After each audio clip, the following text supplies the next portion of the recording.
اهم من اي كلام.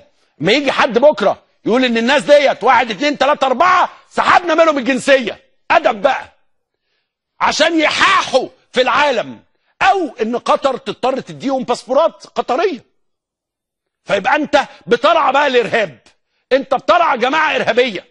اما اجي بقى اشوف علاء صادق ولا زوبع ولا القرضاوي ولا في اي مطار معاه باسبور قطري، خلاص بقى، ما انتوا على بتجنسوا الناس بتوع الرياضه، جنسوا دول، اعتبروهم فريق كوره كمان، هيفرقوا ايه معاكم يعني؟ ما تفرقش كتير. انما البلد يا جماعه يجب ان يكون لها انياب واظافر. مصر مش دوله عبيطه، مصر مش دوله عبيطه، مصر دوله قويه، ولكن تحتاج الى مخالب واظافر. تظهر هذه المخالب والاظافر وتقول اللي هيقرب لي شيل منه الجنسيه، ده ارهابي ما يرجعش تاني. انا بشوف بلدي كويس، انا ببص على حدودي. في راجل هوريكم الفيديو بتاعه، كان قاعد في مناظره تلفزيونيه. لو تشوف المواطن المصري بيتكلم على بلده ازاي،